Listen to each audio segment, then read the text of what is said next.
Welcome back to Off the Ball Saturday here on News Talk. John Duggan with you as always until 5. This is Football Saturday. Remember, football on Off the Ball brought to you by Sky. Watch every live Premier League game this season on Sky Sports, BT Sport and Premier Sports. You can text us 53106, tweet us at Off the Ball. Also comment on YouTube where we're streaming, because you can listen across the country on your radio and News Talk, but also watch us on the digital and social channels for Off the Ball, for Twitter at Off the Ball, YouTube and on Facebook. We also podcast the show on the Off the Ball section of the Go Loud Network. It's also available wherever you get your pods if you ever missed the live broadcast here on News Talk. Joined on the line by the former Republic of Ireland international David Meyler, and in studio by the Cobh Ramblers boss Shane Keegan and the broadcaster and journalist Johnny Ward. We're on Ferguson Watch with Johnny Ward. He starts for Brighton today. Yeah, I'm literally just going to look at the TV for the next hour. David Meyler is absolutely cracking up there. And he's already gone. Meyler's gone. Meyler's the man. No, apologies, JD. I saw the Man City Bayern game and I saw the Rovers Shells game last night. So I haven't had a massive weekend of football watch. Last weekend I was down in Shane's country, down in Cork. So it's good to be back watching football, and it's great to see Evan starting in a game of this nature, just to see where he's at. I find it hilarious that Johnny calls Cork Shane's country, Shane's county, when David Meyler's actually on the show with us. Surely he has far more claim for it to be David Meyler's county than Shane's county. I ain't taking David Meyler's county, but if you want to say where David Meyler's from. Oh yes, silly. You're down in Cobh. You're down in Cobh. That's a different county to itself. They definitely see it that way anyway, David, don't they? That's for sure. Yeah, it was mad. I was down in Ballycotton, Davis, and I haven't been cycling much of late, but I was like, I'll get a spin in from Ballycotton to Kinsale, which is like 60k or something, which would be like a drop of the hat when I'm fit, but I'm not fit at the moment. It took me all day, but I got into Cobh, and Google Maps tells me you have to stop now, turn right and get the ferry across the river. I was like, what? So otherwise it's like an extra half an hour or so. You cross the River Lee to basically, and there were a load of cars waiting, and I got chatting to some of the Cobh locals, big fans of Shane Keegan probably, and so my cycle took until the results change. And they did last night. Keegan so not friends of Shane as of today. But God, I have to say now, Cork is absolutely amazing in places, and I was only in like the likes of Kinsale and Castlemartyr and a few of the coastal spots, but want to travel it more, David. I can see where you're in love with it. Meyler's country. I can see a new TV series. It's what you call it. It's a hidden gem down that way. It is. Down West Cork and that. Obviously when you go further down, Skullway and Garve, all that, that's absolutely beautiful. I've yet to get my wife to go down there, because I was like, if we travel to Manchester, fly across, and then we're only another hour and a half, 2 hours. And she was like, I didn't think Cork was that big. I'm not going that far. So I can't get her to venture down to the west yet. With the various peninsulas, like, and all that. So if like West Cork is like a state of mind almost, to borrow the phrase about Galway Race from John B. Keane, because it's so vast and so hard to actually get around. So like, even to get to Kinsale, you're like, there's not a hope we're going to get to the likes of Beara. Where were you cycling from and to?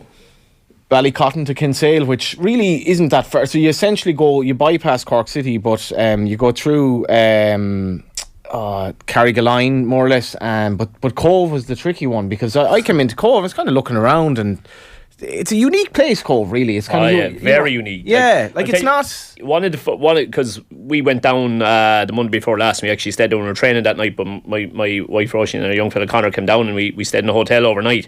And she was commenting that the main street in Cobh is one of the only main streets I've ever been on where like there is literally no brand name, if you get me on the whole. It's like all sole owned businesses the whole way along it. Like the sports shop is not a Lifestyle or an Elvery's. It's, I don't know, whoever the local guy down there who owns the sports shop is, and the coffee shops are all independent, and like non-stop independent shop after independent shop, which you hardly see anywhere anymore, do you? Like you don't see that anymore. Well, they wouldn't invite the big brands in. Yeah, that's it. They wouldn't.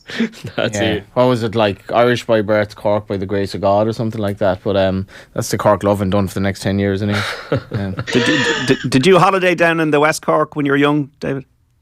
No, I didn't. JD, I must say I was one of the fortunate children growing up that I was able to go abroad. We varied here, there and everywhere. I was very lucky. Where did you go though? I went to South Africa, Australia, usual. That's proper. I was expecting like Benidorm or Tenerife. Was like, well, West Cork's nice, but then you go South Africa, Australia. Yeah, I can't really, I remember being as a 14-year-old, my mum would be kind of one of the cooler mums, put it that way. Mum, at 14 years of age, mum took me and my best mate to Ibiza. My God, at 14. Yeah. Did she not get you like a Diego Maradona jersey? Oh, yeah. We're not going to tell that story again. Yeah.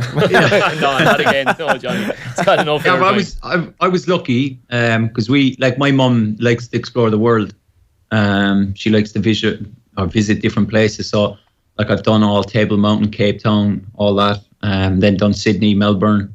Like explored. It's not just like I probably didn't appreciate it at the time. Like I'd have been young, like 9, 10, 11, 12, those years. But we ventured off. It was kind of never just the kind of, even the holidays I go on now, I go to the same hotel, I go to the same place, I go to the same restaurants. I'm stuck in my old ways. But as a kid, I used to venture all around the world. Yeah, we went. Do you know a town I'd love to visit more, David, is Clonakilty. So went to the Michael Collins. You went to the Michael Collins for Evan Ferguson crossbar. I'm not an Evan Ferguson watch, evidently. You went to the Michael Collins 100 on the day of on the actual day. So went to the his museum. I realise we're 10 minutes in. We haven't discussed any football, but went to the beauty of this program. Went to the Clonakilty Museum. Bear with us, listeners. And it's like 3 or 4 floors, and it's a really like English designed square in Clonakilty. And Michael, I think when he was a kid or a student, he lived there for maybe a year.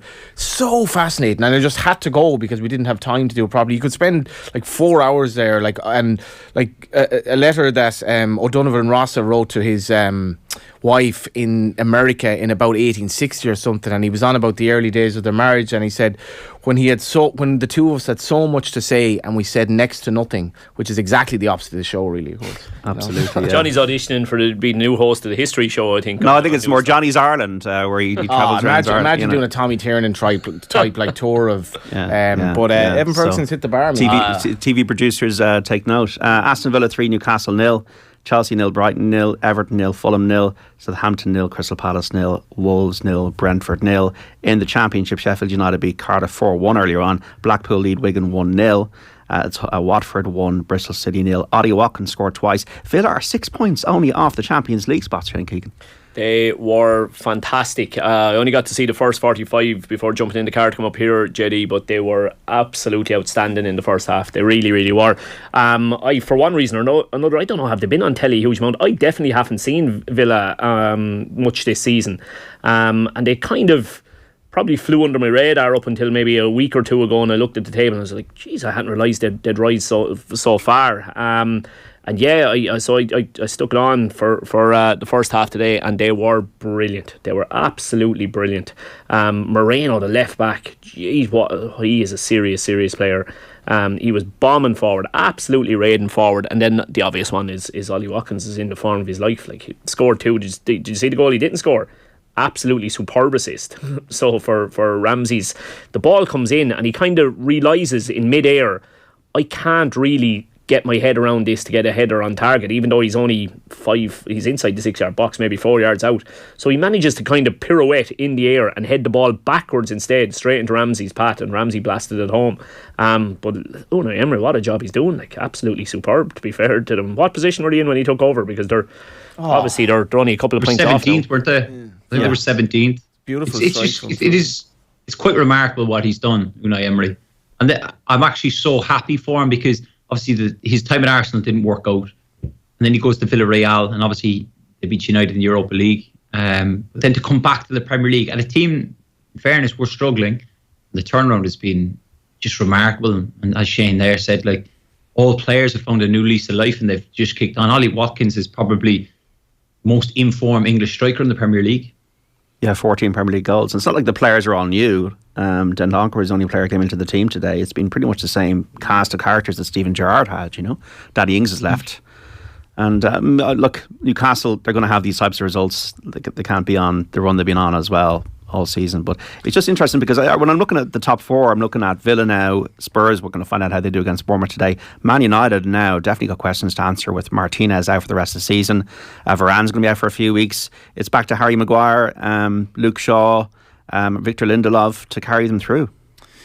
Do just one of the teams that should be there but aren't are Chelsea, JD, and obviously I think Liverpool are in the same boat, but I thought they were pretty hapless in the game against Madrid in the second half. They looked, as much as they had a good chance at the end, they never... Sending off didn't help you. The sending off didn't help, but it was a red card, and these are tackles you don't make. They've started this game really, really badly against Brighton. Brighton have like 85% territory so far, Shane. They're murdering them, and it went about 5 minutes from that Evan Ferguson attempt before they could actually show a replay of it. Such was the ball was consistently in play with Chelsea chasing shadows and Brighton knocking around. I mean, just to go to it, Jetty, like he's received the ball with his back to goal inside the 18-yard box. He actually ends up coming outside the 18-yard box to find a bit of space, then pirouettes on it, so goes from his back to being to the goal to somehow spinning around, and then it's like almost like a golf shot the way he's Chelsea have scored, deflected goal. Conor Gallagher came off a Brighton player, it's kind of looped over the head of Robert Sanchez, and it's into the net. Conor Gallagher with the goal.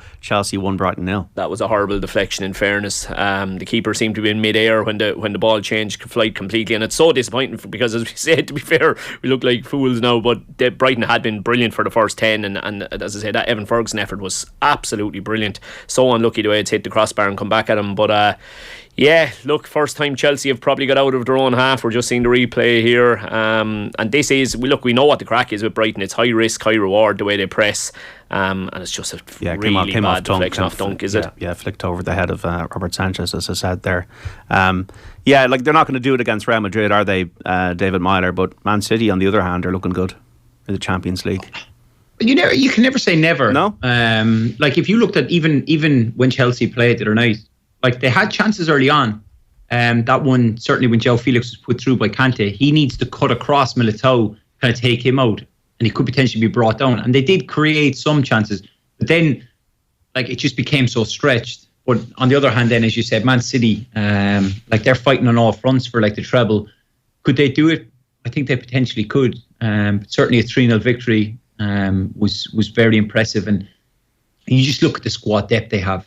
That would be a major factor for them going forward. And I think if Pep was to say, if he was to lose the Premier League and win the Champions League, I think he'd take it. Oh yeah, absolutely. Certainly, they're in the driving seat. And albeit say Real Madrid get through, that will be the game.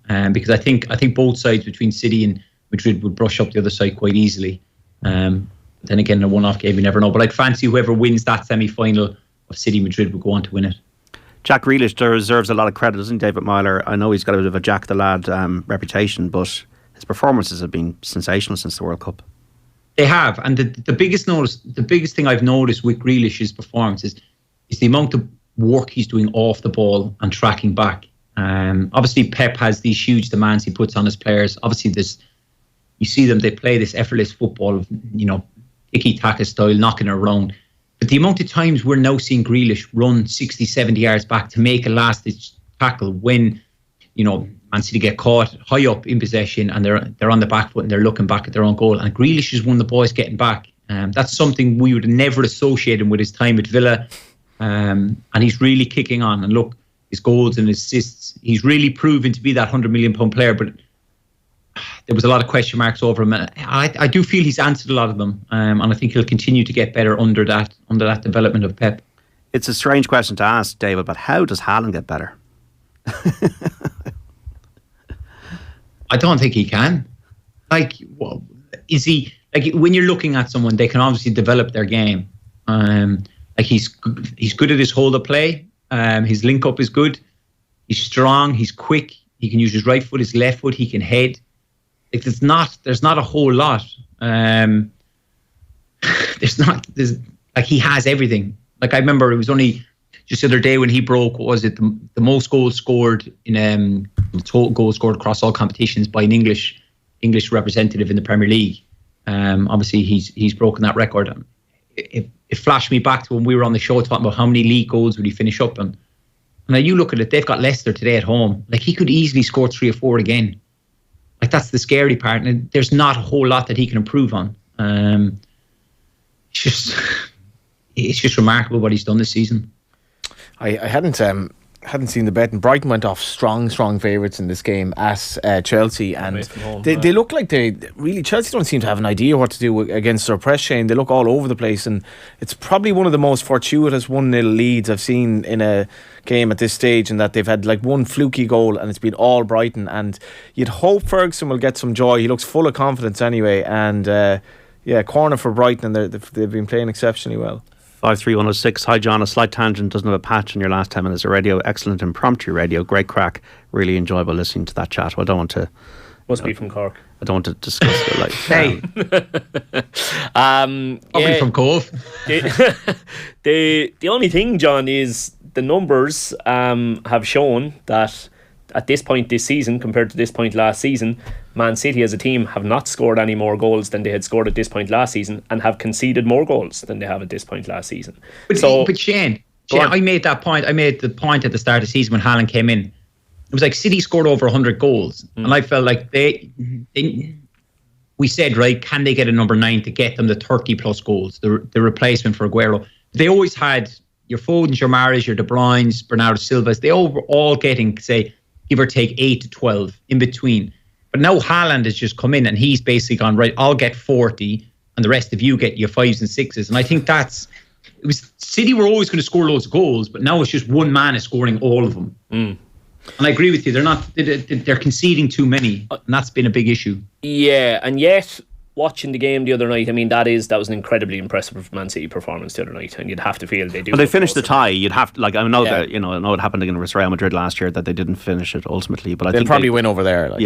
Especially with the craziness of Sadio Mane decking Leroy Sané. But you also can't, if you playing, you need to score now 3 against City at home, so that means you have to take a few gambles. If you play Haaland, you'll just expose them. And I think it was said earlier in the season that City were coming for the second half of the season. They weren't great in the first half. They're peaking now, and I think they look miles better than anyone, including Real Madrid. I really do. I don't think Real Madrid are actually that great. I think Chelsea caused them problems. Chelsea are poor at the moment. And you've said it, JD, this is the year. If they don't win it this year, they may as well give up. 53106 is interesting. I was talking to Villa season ticket holder before the managerial change. He assured me at the time Villa were the worst coached team in the Premier League. Says Tom, an opinion there on 53106. Hi lads, Evan Ferguson looking good again today. Will you ask Johnny where he ranks in the top 5 Fergusons? From Dan. That's not Dan McDonnell, who's not here today. Top 5 Fergusons. Well, Alex Ferguson, Duncan Ferguson, Big Barry Ferguson. Barry Ferguson, yeah. Barry, his dad, or there's 2 Barrys, yeah. There's Barry, his dad, and Rangers Barry, because he was part of his creation, I suppose. Massey Ferguson. That's a great call. I'd have him just behind Massey Ferguson, actually. Be a bit quicker. Massey, what was it? The Zetter and the Massey Ferguson were the rivals when I was a kid. Do you remember that, David Meyler? Probably too city for you. You're showing your age, no lads. Showing my rural upbringing. Yeah, I was reared in bacon and cabbage and Massey Ferguson. Fergusons. I was reared on the BBC. In Dublin, that's what you watched. We didn't know what tractors were. Maybe he'll be better than them all. Maybe he will be better than them all. But still only 18, JD. Yeah, well, I suppose Alex Ferguson's going to have a different beast. Alex Ferguson, remember, started off as a striker. He's a hell of a player. He's a striker for Rangers, yeah. Yeah, and I think he'd be all over Evan Ferguson if you were Man United. You know, he was about to emigrate to Canada, Alex Ferguson, but then he scored a hat-trick, I think, the next day.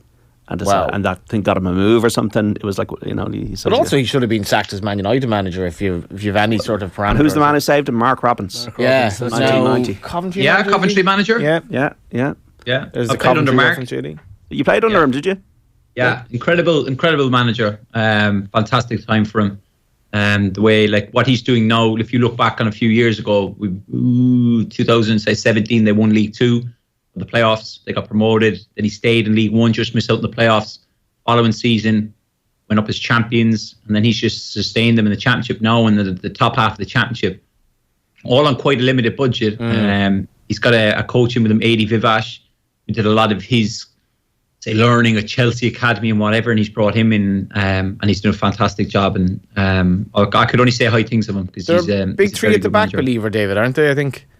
Yeah, he's chopped and changed. There was a period last season where they had a couple of injuries to centre halves, and he kind of chopped around to kind of shore up, bringing a full back inside, and then they've kind of kicked on with it. But some of the recruitment where they're picking these players up, I'm not even going to try and pronounce the Swedish boy's name. JD, you can have an attempt at a Victor or something. I know what it is like, but I'm not attempting. But he was an incredible find who's scoring a lot of goals for Coventry, and he's up for player of the season. And he's done a fantastic job. And they lead 1-0 away to QPR. Yeah, they have a big. I know I get slagged for mentioning them on the show, but they have had a really sort of patchy run of form, which is fair enough because they've been on an unbelievable run. They're very much in the playoff picture. And is it Gyökeres? That's it, yeah, JD. I wasn't going to attempt it. He scored. He scored the goal today. There we go. Yeah. Blackpool 1, Wigan 0. By the way, Watford 1, Bristol City 0. It's Chelsea 1, Brighton 0. Conor Gallagher. Funny city, Coventry, because it was bombed during the war and kind of had to be completely rebuilt. It's full of Irish, I was there only in October. Yeah, it's not. You wouldn't say it's particularly. The Sky Museum is nice. Yeah. If you're basing, your sartorial elegance or whatever, your elegance on a Ska museum, it doesn't say much for the rest of the city, but it's full of Irish, and that's a disgraceful attack on Ska. No, I mean Ska is great, but it's a strange city, and the move from Highfield Road to that Rico Arena's middle of nowhere. It's like Wasps owned it, and now Wasps are in big trouble. It's an industrial estate. I tried they actually had a third choice strip of the Two-Tone, which is a Ska label. Cool. And I went out to the Rico Arena to try and get one, but it was out of stock. Yeah, so it was a waste. Which is, you get that it's one of these sad cases of, and thankfully it hasn't. Like, can you imagine if Bowes moved to that place by the airport where they were supposed to move, and but for the grace of God, it just didn't happen. Bowes are now in Dalymount, and they're redeveloping Dalymount. Shells are staying in Talca. Like, these grounds, like Lansdowne Road, that are in the city, like we should never lose sight of them, because once they're gone, they're gone. And you go to a place like the Rico Arena, and you're like, I mean, you have to drive there. It's a soulless place, and Coventry, I think, have been trying to find their identity since they've left Highfield Road. So we have Premier League games, goal going in. We'll have to wait and see if VAR confirm it. But Everton 0, Fulham 1. That's Harrison Reid, who scored an own goal last week, has found the net at Goodison Park. Chelsea 1, Brighton 0, Southampton 0, Crystal Palace 0, Spurs 0, Bournemouth 0, Wolves 0, Brentford 0. David, how do you reckon Noel Hunt will get on at Reading? I don't know. I know he's been obviously he did a period at the 23s, and obviously he's stepping up now. It's a total different kettle of fish.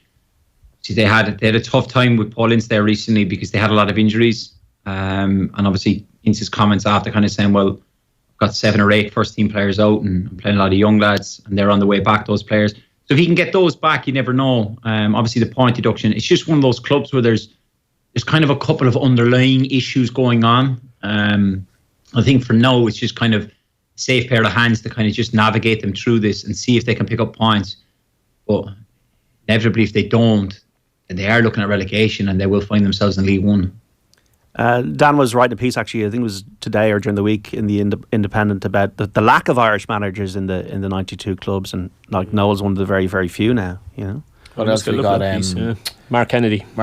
Yeah. But I think there's a point in terms of the League of Ireland here that, like, you've really high profile managers now who are in Ireland, like, and it's exceptionally competitive in the Premier Division. Like, you're looking at last night, we'll hopefully talk about later in the show, like the quality of Shamrock Rovers, Shells, and the embrace of Damien Duff and Stephen Bradley, who should have really taken a pretty big job in England but decided to stay at home. And then you've Damien Duff, you know, one of our most celebrated players, really, really well-regarded managers, Rory Higgins, Tim Clancy, so on, Colin Healy. And there isn't an easy avenue to England, JD, because the jobs aren't really there, so they kind of have to stay in Ireland. And then you have, like, all the coaches coming up in the underage as well. Like, so it's really becoming like an organism here of young coaches who are trying to work within an Irish context and are just not necessarily in the mood, in the running for jobs in England anymore. 5-3-1-0-6. What a game of Dalymount last night. Two teams going at each other with great guile and pace. Both deserved a draw at least. We're the better team with just 10 players. It's David. And lads, say it properly, a Massey is a massive, but a Zetter is better. A Kinsale supporting Bozeman and Cabra. Great chat. Wow, there we go. Yeah, the Bows fan, like Kinsale, what a town. Like, I mean, oh my God, I could move there in a heartbeat. But it's a long way from how Cobh would be my... The size of the county is absolutely massive. Back to Cork chat now. We were doing a thing in pre-season where we were talking about our schedule and how we were going to schedule the season and how many sessions we were going to do a week and all of that kind of stuff. And I was like, okay, put your hands up if you're living inside the Cork County border, as opposed to put your hands up if you're outside it. But like, there was fellas living within the Cork County border who still had to travel over an hour to get to Cobh. Like it's a massive county. I hadn't fully wrapped my head around it. The Texas of Ireland. Well, I think that anybody within the border is within an hour's drive. No, I would say like the edge of the Beara Peninsula to Cobh would take you the guts of 2 hours. I'd say it's and the rest. Yeah, it's massive, and I suppose as well, David. What's interesting is that you've the football kind of fraternity, the Gaelic football fraternity, West, and then you've the hurling the fraternity. city. Yeah, and like judging by, I suppose, the loss, and you're obviously at the heart of this, the loss to Cork or Clare in the football would suggest that it's at a low ebb, but it is one of those counties that I guess has like so much going on. And rugby as well. Rugby as well. Like it's kind of like Galway in that respect, except we're better. What? No, exactly. Poking the bear. Poking the bear. Better at the arts and the oyster festival, I suppose. Yeah, and great oysters in Galway. Maybe the races. Yeah, and the races. Yeah, Mallow's not bad, but it's no Galway. Yeah. Yeah. David Meyler, I'll give you that. reply. I'll give you the horse racing. Yeah, well, better hurling team at the moment as well. Just about better, way better football team. Yeah, you're the real capital, obviously, David. David, you've done your UEFA license. Is the pathway very, very difficult for Irish prospective managers to get into the Premier League, the Championship? Is it? What are the routes, as it were? Do you have to prove yourself even at a lower level than that, or be assistant or something? Yeah, there's a lot of variables, JD. I find, like, it'll be like, I'm sure off the top of my head, it was Stephen Bradley was obviously linked with, was it the Lincoln job?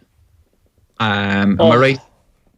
Sorry, David. We're distracted by almost the best Premier League goal of all time. Brighton have literally played about 9-10 one-touch passes there from the goal line. The goal line inside their own 8 or 6 yard box, and Matoma just, it's not really that close in the end. But Matoma had a great chance. It would have been the best passing goal, better than the Arsenal one that time, better than any we've ever seen. They might have got a shade of look in the middle of it, but it was amazing. It was all one touch. This is a hyperbole-free zone. So going back, JD, sorry, just going back, but it's so I think it was like, say, Stephen Bradley was linked with Lincoln, and then like it's. You start going like, right, well, is he going to take the job? And like, regardless if he signs a 2 or 3 year contract, right? He's obviously had huge success with Shamrock Rovers. And even so, that, all right, they had a sticky start, but they weren't losing games. They were drawing a lot. And you imagine they'll come strong and finish out and they'll be thereabouts, right? But if he leaves that job and goes to Lincoln, just for argument's sake, say it doesn't work out or 6 or 7 games, the tendency in England is they just get rid of managers, and there's enough coaches and managers available and around that they just kind of pop them up. Like, you look at the Premier League now, like it's ridiculous that 11 managers have been sacked. And I think a lot of these clubs now just don't care, and they just chop and change, and they have willing younger coaches available that they'll just put in the job for a period of time. But it's like, those lads then in Ireland are doing well with their respective clubs. Some obviously would be doing better than others. But it's like, do you want to make that leap of faith across to England to try and push yourself to go on a level or two, right? But then you've all different factors of, do you move the family across? Then what happens if it doesn't work out? You're taking your kids, depending on how old they are, out of their school into a new school. You're going to, I know it's only England, but it's a different country. It's a different surrounding. You're trying to get your family settled. A lot of them will be settled in Ireland, and they mightn't fancy that next leap of faith. But then I would also say probably in Ireland there's probably a bit more patience with managers as opposed to England.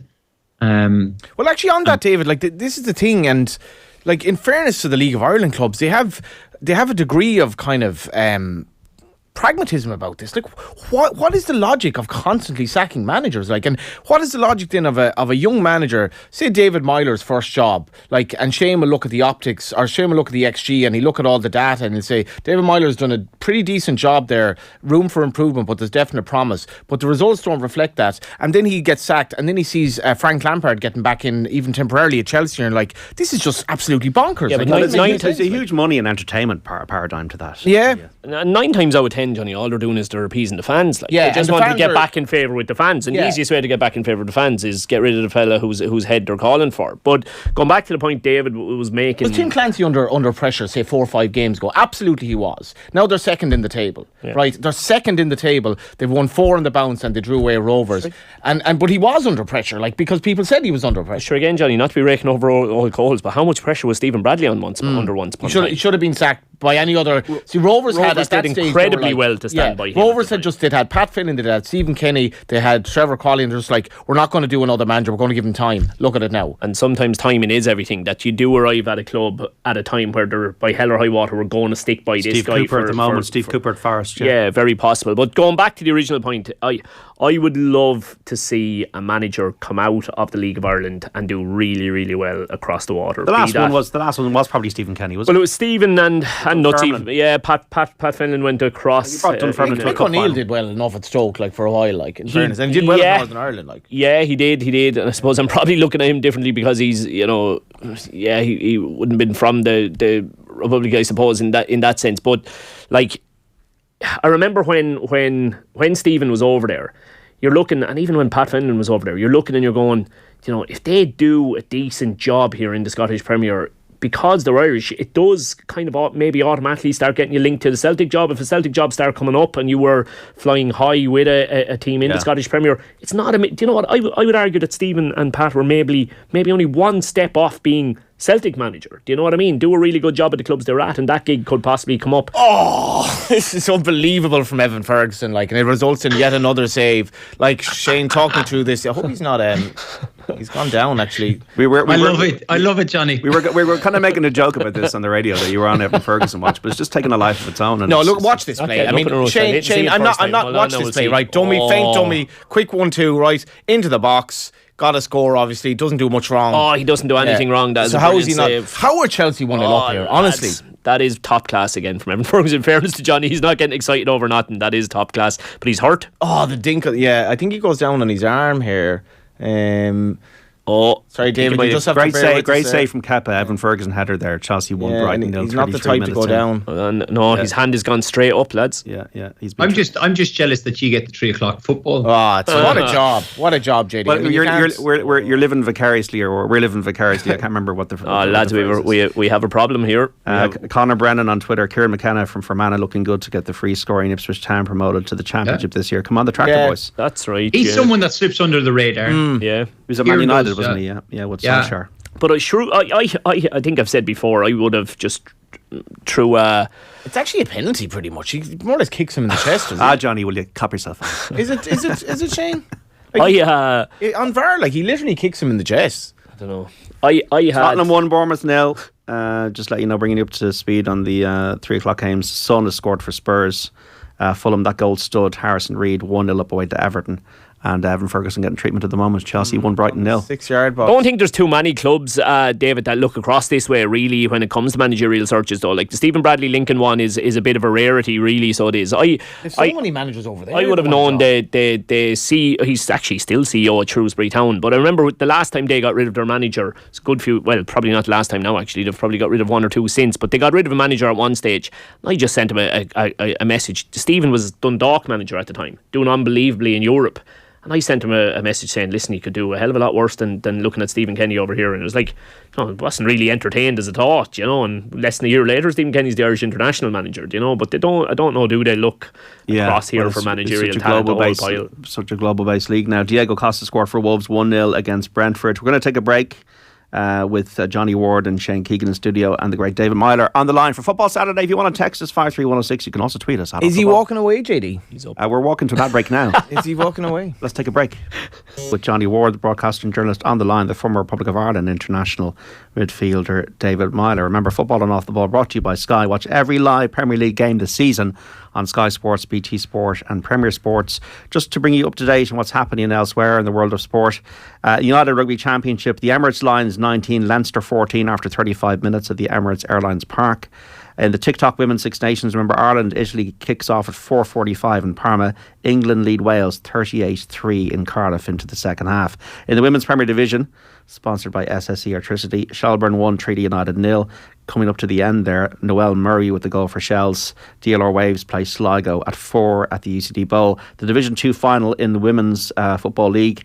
In Gaelic football, the Lidl sponsored Ladies League. Armagh 4-3, Laois 1-5 at half time. Iscaria 10 has been ruled out of the Grand National. Only 39 runners now for 5:15 start for the Grand National. Johnny, have you picked one for us or two? Yeah, so max? Whatever. So I'll give you 39. The 39 I don't tip. I like to Ain't That a Shame. It's been very well backed, JD. I don't know, like, where did this gamble come from yesterday? Like, there's the Rachel Blackmore factor. Yeah, but Rachel's just another jockey, really, in the overall scheme of things. Yeah, but it's the one race a year, and like she's won it before. But like, if it's the gamble on Rachel, like that, you think that's more like, and I mean this in a nice possible way, the housewives money, the once a year punter who gets a tip like Shane Keegan when he backed Red Marauder, was That's it. All those years ago. Like, you can't have a 20s into 8-1 gamble without being proper money. I'm worried about the horse's stamina. Both he and Cobh Rambler are by Jeremy, who would not be an emphasis on staying 4.5 miles. 4 miles too. But we'll see. I'm only disappointed you can't do the commentary. It'll be just past our. I did it last year with Will O'Callaghan because we had some kind of issue with the commentary feed from, I think, one of the rugby games we were doing. So we had to just do the Grand National commentary live. So that is tough. I got the winner, yes. So that was I still have a job. So Ain't That a Shame? Is that your pick? That's my pick. Shane. Yeah, I fly in and fly out for Cheltenham and for the Grand National, and I know so little about it that I just go to Tom Seagal all the time as my point of reference. So he says the big dog, so I say the big dog, JD. Simple as that. And it's trained. Is Monster Evan in Laois? No, it's not. Kildare, It's Kildare. It's Laois, fairly close to Laois. Peter Fahey. Oh, there's a goal. Brighton, by the way. Welbeck would come on for Ferguson. Danny Welbeck, Chelsea won, Brighton won 7. Ferguson gone off injured. Overrated. And Danny Welbeck has equalised. Yeah, just on the injury, Jeddy, he did get up, Evan Ferguson, and he did limp around to the sideline. He didn't have to get a stretcher or anything, but I would still be concerned because when you watch back the replays of it, he has barely hit the ground, and he's gesturing with his hand towards the bench. So it's definitely a concern, but fair play to Danny Welbeck. In fairness to him, he's come in here in his place and scored exactly the kind of goal that we think Evan Ferguson probably would have scored. Could have scored had he been on the pitch. Really good header there from Danny Welbeck. So floated across into the box. The inverted wingers as well, JD. Left, right, left. It means like and just Andy from Chelsea. Watching Neil Ferrugia last night, we'll talk about Shane. When you're, I was just thinking of this. When you are playing as an inverted winger, could be actually an own goal there for Chelsea. Nevertheless, it's Chelsea 1, Brighton 1. Everton have equalised in the Premier League against Fulham. So it's a really, really important goal down the bottom for Dwight McNeil, who's scored. Good player, actually. For Everton. And Spurs 1, Bournemouth, as I said, 0. Son with the goal, and Diego Costa, Wolves 1, Brentford 0. I was talking to Dan about this during the week. If Neil Ferrugia came into the Ireland squad, where would he be assigned, right? And I was presuming, because like for me the left wing back position was kind of slightly up in the air, and Dan was almost suggesting that, well, actually he might end up playing right wing back. But just looking at him last night, as a fullback, you know, obviously this player is left-footed, but as long as he's not a one-trick pony, once he comes vaguely inside, he's massive shooting opportunities that you just don't have on the other side. And that was that cross there as well, the Brighton cross, like turn in on your left, in-swing and cross that, like, and it's very hard to defend against. See, when you play with wing backs, there's either way of calling that formation. You can call it 3-5-2 or you can call it 5-3-2. And what dictates which of those formations it is how much you dominate the possession. So if you dominate possession, you become 3-5-2. If you don't, you'll be 5-3-2. And because Rovers will always dominate possession, essentially you're looking at your wing backs, and their primary quality has to be what can they do for you in the final third. You're not overly concerned about what they can do in their own third, because you're going to dominate the ball so much. And that's why they've got away with Andy Lyons previously. Well, Andy because you said inverted wingers. Yeah. They're essentially inverted wingers because they're playing so high, they're as high up the field as a winger normally would. Andy Lyons was at Bowes, JD. He looked an out and out right back, and he didn't actually foray forward that much because, as Shane says, it wasn't really a team that was dominant of the ball. And then all of a sudden he plays left wing back, scores a load of goals, and gets moved to Blackwood, for whom he's doing really, really well. And the inverted, it's just funny how you look at football and you don't see these things, but the inverted wing backs for me it's a fascinating development in the modern game. David Meyler, do you have any views on this? Like going back to what Johnny said, inverted wingers is one thing, but inverted wing backs is a total different. Just, I know the point you're making, but wing backs inevitably create the width. As Shane said, whether you're playing the back three or the back five, they create the width. So if you have a player who's consistently receiving the ball, trying to come inside, you're not exploiting that space. And then you're asking say, a midfielder, whether it be a 10 or a 9, to run into those areas. So it can be, the team would have to be set up and shaped a particular type way where the width is being provided by another player going into those spaces. If that player is going to receive the ball and drive inside all the time. Yeah, and that's exactly what they were doing so well, David, is that when and I'm thinking more so of Andy Lyons' time than Ferrugia's. I probably haven't seen enough of them this year to comment on Ferrugia, but when Andy Lyons was there, Andy Lyons would receive it wide left, he'd drive infield a la Arjen Robben from the opposite, let's say, and as he's doing that, Graham Burke does an overlap and run from his 10 position, because they played with the two 10s down the outside of him, and now the fullback is going, well, what do I do here? Do I go inside with Lyons, or do I twist? And also, if the ball is breaking as well, so the inverted wing back will invariably follow play on the other side, and if the ball then breaks, he's running onto it on his favoured foot. And the thing about Ferrugia is, David, he's really left-footed. Like, he's so left-footed, he rarely uses his right foot, yet he's playing right wing back, and it's working, and he's been a phenomenal performer this season. But that's also something probably Stephen has identified, right? That the team are going to dominate possession. And as Shane rightly said, I played with Hull when we played a back five. It was a back five because we got pinned in the majority of the time in the Premier League, right? And if you're going to be open, expansive, and you're going to allow those wing backs to bomb on forward, then you can potentially, like, it almost becomes like you get them so high, they're classed as wing backs, they almost become wingers, as Shane said. So you can't afford to kind of do that, because the centre halves will split and they'll cover the width of the pitch, and then you'll get one midfielder who will sit there. So it becomes like a 3-1-4-2, like that. You know what I mean? Because you can afford to put those players on. But if you think about it, like, if you were then playing a tough opposition and your wing backs are pushed right back and you become a flat back five, you don't want like inverted wing backs.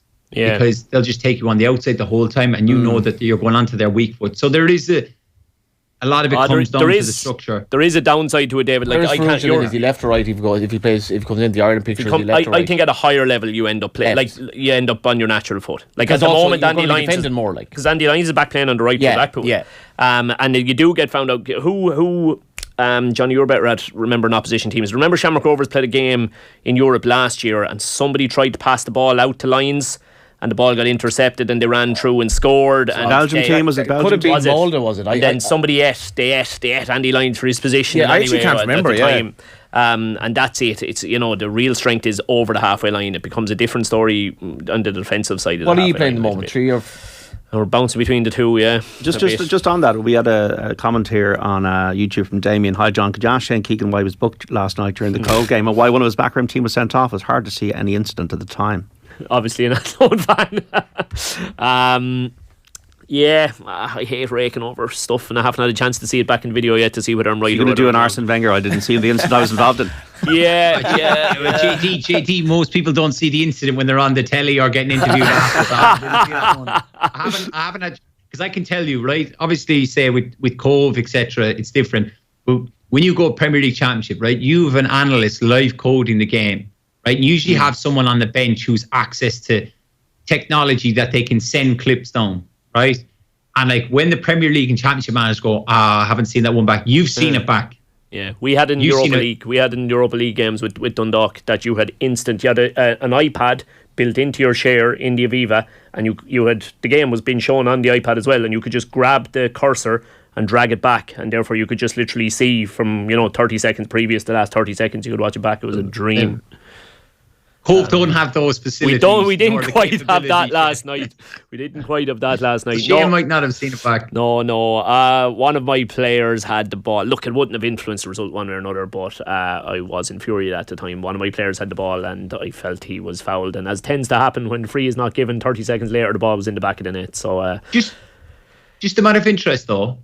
Go on. Because as the question said, was one of your assistants sent off? Yeah, he was. I thought But I thought now the rules had changed, that it gets pushed onto the manager. I'll be honest with you, I thought the very, very same. Okay. Yeah. Different parts of the staff though, is it, I think? Is it like more? No, the manager's responsible for his staff.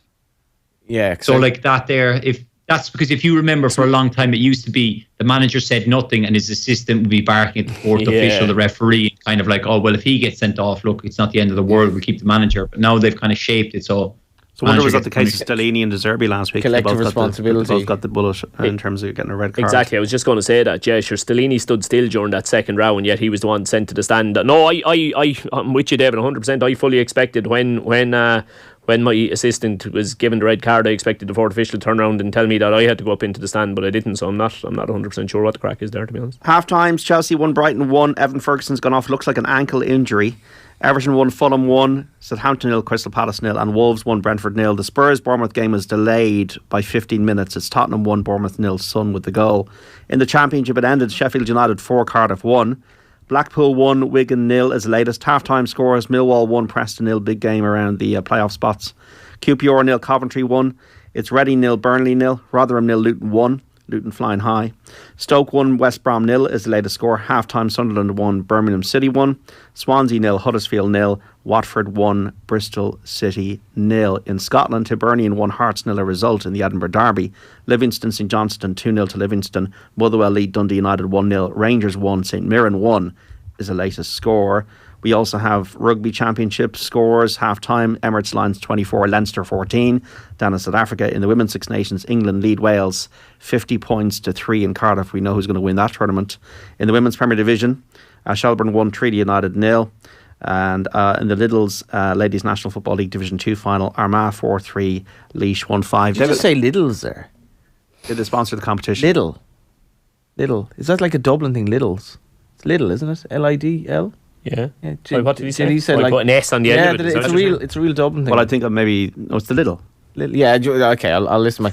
You're in a strange humour today, I'll tell you that. I do want to give a plug for something that's going on tomorrow. Whenever there's is now a good opening? Yeah, you've got a good window here. Go on. You like this, Shady? It is the second running of the KitCon era jersey, kind of like what would you call it? Exhibition, and it's on in the Carlton Hotel, 10 to 6 beside Dublin Airport tomorrow. If you're into your football jerseys, this is like literally manna from heaven. You will love it. And I saw recently the Carlsberg green Liverpool jersey with the 3 white stripes, and it was the first Liverpool jersey I got, and I felt so nostalgic for it. And that's the sort of thing I'd love to, if I could get that tomorrow, I'd love to get it. I might send you along because I'm busy tomorrow, but yeah, you could. You like your jersey? You can take a hike, son. What jersey would you get if you were to? Oh, there's only one jersey, the Dutch 1988 European Championship one, because that was discontinued immediately after the tournament, and it's impossible to get. It's like a 10 grand jersey. Serious, eh? Wow, that probably won't be there. JD, I've got a replica of it. I know it's not the original. It's not the original. You know the one I'm talking about, don't you? It's a fantastic jersey. Of course. I've got Hull at 10 on the back. Oh, awesome. You have a selection, David. You actually collect. What's your most prized one, David? We'll probably have to take a break, but like, what's your most prized jersey? Mastermind. I've got a couple of Steven Gerrard shirts. I was a pest when we played Liverpool, all the time, every time. He was like, "Does he seriously want another shirt?" And I was like, "Yeah." I've got about 4. I've got 4 Gerrard. And a friend of mine played against Messi and got me Messi shirt. Oh. So what happens? Are they put to the laundry, or are they just left there? Are they put into a frame immediately, or what happens? A couple of different variables, JD. I have to weigh up the shirt. It's one of those. Can I get the player? So I'll go. Can I get the player to sign it straight after? If he signs it, then obviously it doesn't get washed. It gets thrown straight into a frame. If I can't, I'll bring it home and I'll wash it, because some of the jerseys absolutely stink. I would have thought. Then I'll try and acquire a signature at a later date. So like basically, I got Frank Lampard's shirt. When was it? Would have been 2010 when I played with Sunderland against Chelsea.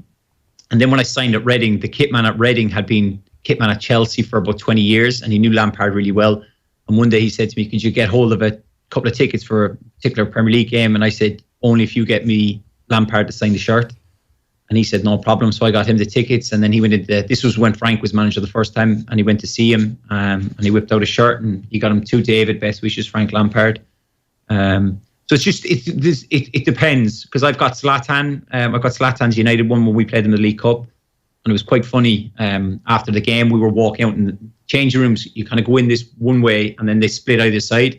And when I was walking out from after the game to go meet my family, Zlatan was walking towards me, and I basically had the shirt in my wash bag. I always kept a marker, And I basically just said, Zlatan, would you mind signing the shirt? And he said, no problem, big man. Signed the shirt. And then he whipped out my shirt and said, will you sign it? And I said, no problem, pal. And I signed it. So Zlatan's living room, wherever it is, Sweden or somewhere, there's a David I don't know Meyler where shirt. it is, JD. What a legend. He does have a signed David Meyler shirt. Yeah, but it's interesting because even I played under Trapattoni, we played against Spain, and I got Fabregas' shirt. And after the game, Seth was like, when I was going to swap, he said, can I have your shirt? And I went, really? And he went, yeah. And he, what you call it? And he says, or do you want to keep it? And I said, no, I've got two, pal. You can have one. And he took it and he said, I collect one from every country I play against. Class. Everyone who meets Fabregas says he's an absolute champ. Like, an absolute champ. Even at, like, where is he in Italy now? They're like, yeah. All I can think of, by the way, is Roy Keane just saying today, all you're interested in is getting his shirt. Like, you're not even trying to play the game here. Like, you just followed him to get his shirt. Roy wasn't there then. This was under Trapattoni. I think if Roy heard this, Roy would probably ring me and tell me off. We'll now know in the next few days if Roy Keane listens to Off the Ball Saturdays, Football Saturday here on News Talk. I don't want that call, JD. Yeah, neither do we. David Meyler, Shane Keegan and Johnny Ward with us between now and 5. If you want to get in touch with the text, you can on 53106. You can also tweet us at Off the Ball. Hope to have your company on the radio across News Talk this afternoon, and we're on air after the news. Ball and Off the Ball brought to you by Sky. Watch every live Premier League game this season on Sky Sports, BT Sport and Premier Sports. You can text us 53106, tweet us at Off the Ball. Listen across the country on News Talk on your radio, but also if you'd like to watch us, you can on the digital and social channels for Off the Ball on Twitter, YouTube and Facebook. We also podcast the show, folks, every week on the Off the Ball section of the Go Loud Network. So it's also available after the programme if you ever need to get your pods. If you ever miss the live broadcast here on News Talk, we want you to do obviously listen in live, but if you ever do miss it, we'd love you to listen back on the podcast because it's not that time redundant given the conversation is just quite general as well. We're joined on the line by the former Republic of Ireland international David Meyler and in studio by the Cobh Ramblers boss Shane Keegan and the broadcaster and journalist Johnny Ward. Bournemouth have equalised against Spurs. That game, a late kick-off, 15-minute delay. It's coming up to half-time. Matthias Vigna, who came into the team for the Cherries today, has equalised Sun's opener. 1-1 there. Wolves 1, Brentford 0. Diego Costa at Molineux. Southampton 0, Crystal Palace 0. It's Everton 1, Fulham 1. Harrison Reid put Fulham in front. Equaliser from Dwight McNeil. Chelsea 1, Brighton 1 in the big game on TV, with Chelsea equalising through, well, they scored the opener, didn't they? Conor Gallagher. Brighton equalised through Donny Welbeck. That was after Evan Ferguson was taken off with what looks like an ankle injury. We'll update you if we hear anything else. Aston Villa beat Newcastle earlier on by 3-0. A double for Ollie Watkins there now, only 6 points off the Champions League spots. Man City kick off against Leicester at 5:30. In the Championship, Sheffield United 4, Cardiff 1 a result. Latest scores: Blackpool 1, Wigan 0. Millwall 1, Preston 0, QPR 0, Coventry 1, it's Reading 0, Burnley 0, Rotherham 0, Luton 1, Stoke 1, West Brom 0, it's Sunderland 1, Birmingham City 1, Swansea 0, Huddersfield Town 0, and Watford 1, Bristol City 0. Blackburn Rovers and Hull kick off at 7:45. Just to let you know, in Gaelic games, Armagh 4-4, Laois 1-7 in the Lidl Ladies Division 2 final in Gaelic football at Croke Park. Can Blackpool pull off the Great Escape? They're 1-0 up, which they've 4 games left. They're at home to West Brom, away to Birmingham, home to Millwall, away to Norwich, and obviously Mick departing, and we've been following your close friend of the Lions family and Andy's progress, and if they were to beat Wigan today, obviously Wigan are bottom, give them half a chance. It would be an incredible turnaround, but I guess is that it for Mick McCarthy now? Yeah. But I think we were speaking earlier about managers. I do think there's almost like a list of managers, like Sean Dyche was out of work, go to Everton, like Dean Smith's out of work, going to Leicester, and Mick seems to be on good terms with clubs, and there might be a club there, I don't know whether it be in the Championship or League One, that, like, I think obviously there's a degree of addiction and obsession that's in the managerial game. And that Mick, if he gets an opportunity, he might just want to go back on the paddock. Well, here's one, right? So, did anyone see Ancelotti in the, like, he must honestly be the coolest dude, like, literally ever. Like, so he's wearing this amazingly well-dressed Italian, as you would be. Hasn't really aged. Second half, the ball just spins into the technical area. He controls it, does like a couple of kind of little flicks, and then daintily puts it back into the Real Madrid player. And I'm like, you're the coolest dude ever. And also, you're an outlier because older managers are, it's generally like it's a young man's game now. And is there a view under young managers, Shane, And I've heard this vaguely expressed that the game has passed him by. Like, will you say, like, will there be young managers in England that'll say the game has passed Mick McCarthy by? He doesn't know the nuances. He doesn't know the inverted fullbacks. He doesn't know this. He doesn't know that. Or is that all hocus pocus? Look, there'll be different boardrooms. Roy Hodgson, hello. Yeah, that's mad. Exactly. Like 5-1 last week. Yeah, it's mad. It's a bounce, but it's mad. Like, look, you'll get different boardrooms. Will have different views. Inevitably, Jerry, what happens is whoever they've just sacked, everything that he represented was what was wrong. So now let's go and get somebody who's the polar opposite to him. So they probably will go for somebody young and vibrant because Mick was outdated and blah blah blah. And then, but what about a team who sack a manager who was young and vibrant, and the board are saying, oh, he was too inexperienced. You know what we need? We need an old dog for the long road sort of thing. And bang, Mick McCarthy is on a list of numbers that they will consider then. You know, I think what it says to me is you have to be in a good terms. You have to be like well regarded, like that you accept that this is just the craziness of the game. Yeah. Your managers, remember, like there's managers doing really well in the Premier League 20, 30 years ago that you don't hear about anymore. John Gregory, Brian Little, all these types of managers that you just don't hear about. How many times has Mick McCarthy been sacked, for example?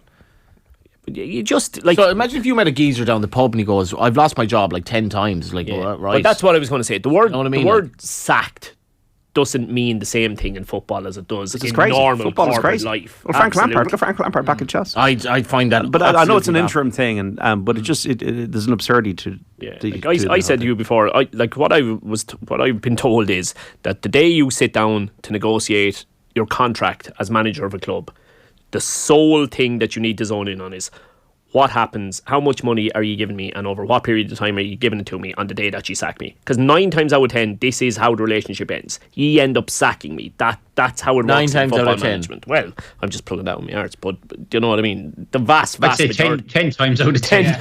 Well, near enough. You get the odd one, like say, so Graham Potter left Brighton without being sacked. Do you know what I mean? You do get the odd exception. Carlo Ancelotti was ruthlessly sacked as manager of Chelsea. Absolutely. Carlo Ancelotti, I've said it before. Once manager of Everton. I've said it before. Carlo Ancelotti's book is the best sports book that I've ever read, without a doubt. Has it made you a better manager? I won't say it's made me a better manager. Made you a better wearer of suits. Evidently not. Your clobbers are disgrace, in fairness. I like casual wear. I used to be manager of a suit shop, Johnny, once upon a time. Believe that? Is there anything you haven't done, actually? Like, you were a journalist, you had your coach in school, you had your bit of music in the family. Doing them doesn't mean you're doing them well. Yeah. Wow. David, I think you need to accept that rejection's part of football, isn't it, really? 100%. But like, that's what you call it. I remember when I started my journey a few years ago to my coaching badges, my dad said to me, what do you want to be? And I said, one day I'd love to be a manager. And we spoke about it, JD, the last time I was on. Yeah. And he said, right, one thing you just have to wrap your hand around, you're going to be sacked from whatever job you get, you're going to be sacked. Yeah. Right? That's inevitably part of... Shane will tell you, once you go into that environment, eventually you're going to be sacked. And I think, like, even the example Shane used, the mutual agreement is only just a haggle over money. How much is, like, it'll be what you call it. So there was all these figures thrown about Graham Potter. I don't know the exact figures, but like they were saying 60 million if you get sacked. They'll probably come to agreement going, right, we'll give you 35 million. You take that and we'll pay a down payment now of 10 million, and then you'll get money spread over time or something like that. And that's what they'll have mutually agreed. Otherwise, Chelsea would have probably drawn it out over the duration of his contract. Yeah, and there would have been all little things. But going back to the initial one, right, that Johnny kind of brought up about Mick McCarthy and that, it's not that these guys are too old or they're not down with the cool kids. It's just a lot of it comes, it's almost, are you a manager? Are you managing the players, or are you a head coach? And if you're the likes of Ancelotti, like from what I've been told from people who've worked with Ancelotti, doesn't do a lot on the training pitch, but he's a fantastic man manager, and he knows. And I got asked a question recently about Roy Hodgson. How does Roy Hodgson go in for the same squad as Vieira and win 2 games on the bounce? I said, because he has the respect of all the players, right? Wilfred Zaha loves him, who's seen as the marquee, he's the big star. First day he goes in, I imagine he calls, Wilf, come into my office. What's the problem? Oh, well, there's this, there's that. Right. I'll sort that. No problem. You get yourself on the pitch. You tell the boys, let's go. And they just make a feel-good factor around the place. And that's being able to identify with those players and being able to manage those players. I always find it's the kind of big question. Do the players play for themselves, the manager, or do they play for the shirt? Now, if the players play for the manager, they'll go that extra bit.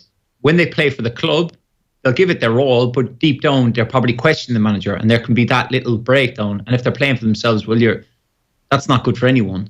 But there's that, like, if a manager can identify those players and get those players all on board, you look at Aston Villa, like, how has he been able to turn around? Because all those players are playing for Unai Emery. They enjoy going to training. They enjoy the sessions that are being put on.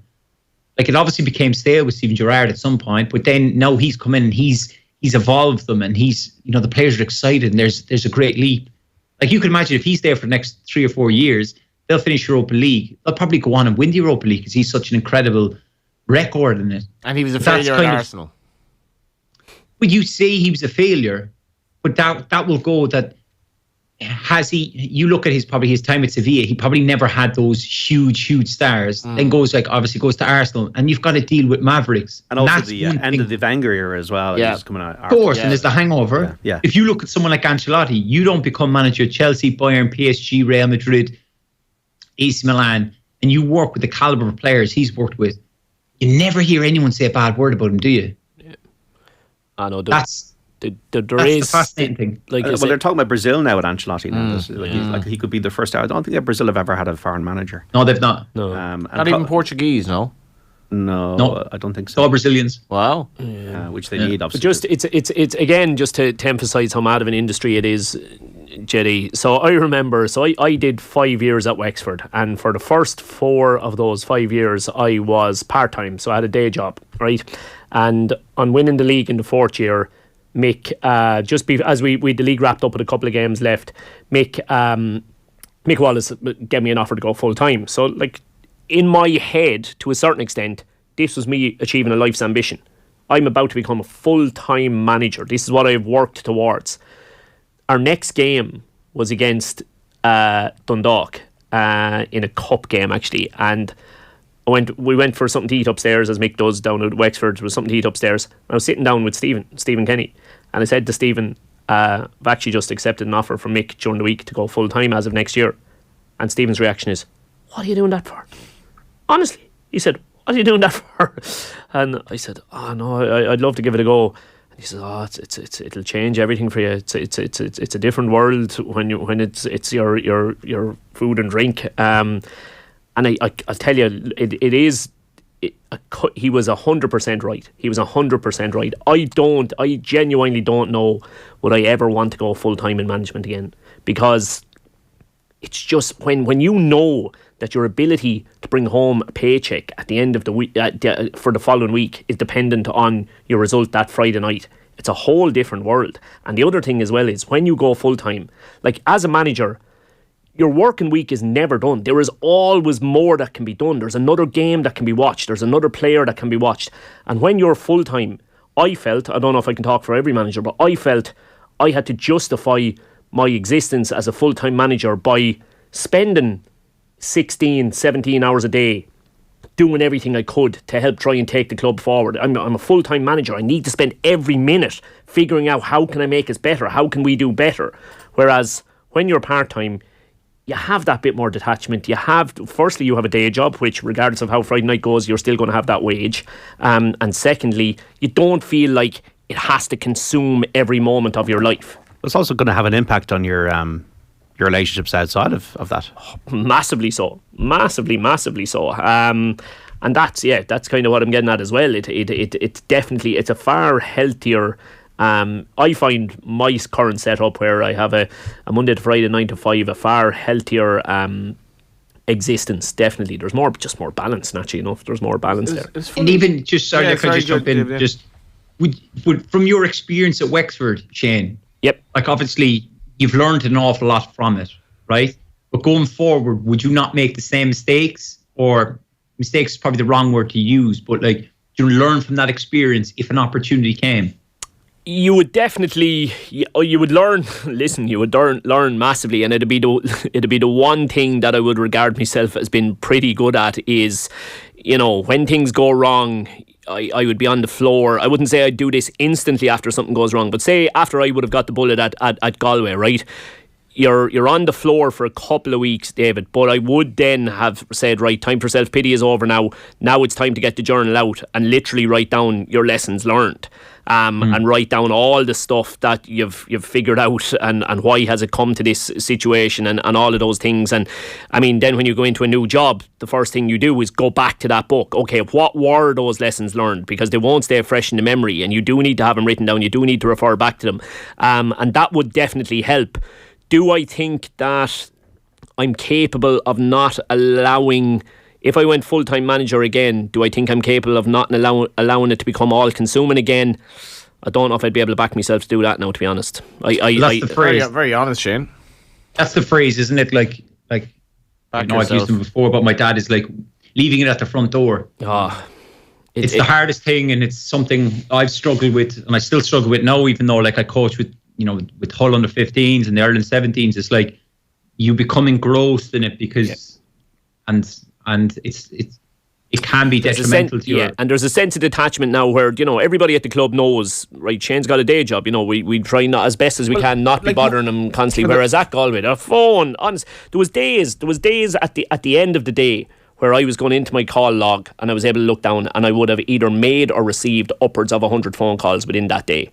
That's absolutely bonkers. Like, so and your waking hour, that's like 8 an hour, like, because you've got the support staff, the way these, and I'm sure, and like David, you mentioned your dad. It like when it's on your own doorstep, it becomes even worse again, and that's what I'm sure what your dad would have found, at least with the League of Ireland clubs I'm managing. And that was probably the other thing that I didn't enjoy with Galway was I was living in Galway. So when you get up the next day, if you're beaten on Friday night, you get up the next day, you go down to SuperValu to buy a couple of things at SuperValu. The people at the counter in SuperValu want to talk to you about and tell you what you'd done wrong the night before. Whereas at least with Cobh, with Wexford and that, I was living in Laois, you come back to Laois. But in the GAA, David, like in the world that your dad is operating in, I managed our senior hurling team the year before last. And again, it was that same scenario of, I ended up, I think I've said this before, I ended up going, like, driving 15 minutes from home to do the shopping because I didn't want to go into the shops and meet everybody who wanted to know, how we fix for Friday night and all that when it's local. And that's definitely, going to be the case it would have been the case for your dad the vast majority of the time, I would have thought, David. Everybody wants to, in a moment of your time, to talk about it all the time. It is, and that was, there was things I had to teach him from my experience of, like, obviously playing professional football. But I remember one time when he was manager of Wexford, they played Kilkenny. I think it was the Leinster final or semi-final. They got absolutely demolished. And I'd come home from a weekend, play the game, and I'd come home, land into Cork Airport 9 o'clock. One of the boys collected me right down home, dropped the bags off. He's sitting there rewatching the game from, it might have been a 3 o'clock throw-in. I've gone on a night out, come home in the stupid hours of the morning, and he's still watching the game. And I'm thinking, you've got to learn to, like, let go. And, like, lucky enough, my mum's been on a long journey with him and understands what he's like. Yeah, but it's impossible, David. I say that I'm better at it now, right? In saying that I'm better at it now, we played last night. I'm sitting here at 3 o'clock, right, which meant that I left home just after 1 o'clock. I have watched back us against Athlone last night, and I have watched Treaty against Finn Harps from last night because we have them next week. So, like, there's that's 5 hours of watching football done before I've landed into the studio here. Like, it's impossible not to. Yeah, but it's something you like. It's almost the unseen work, and you want to be as best prepared. Like, I often joke about it now, but, like, once I start my coaching badges, they never spoke to you about all the analysis work that you need to do. It's kind of like mentioned once or twice. Then, like, when I went in with the Ireland 17s, like, the preparation we do, like, we know everything about our opposition. There's no stone unturned. We look at all different formations, we go through everything. Now, I can see why certain ex-professionals go into it and then they see the amount of work and they jump out of it. But, like, I'm fascinated by it because you have to come up with a game plan. What's their game plan going to be? But it's relentless work. It's also, the last few minutes, a great argument for the art of delegation and having good number 2s and good number 3s in life and whatever you're doing. And funny, when you think of sport, like, since sport... You've got to delegate in life. Yeah. But even so, JD, right?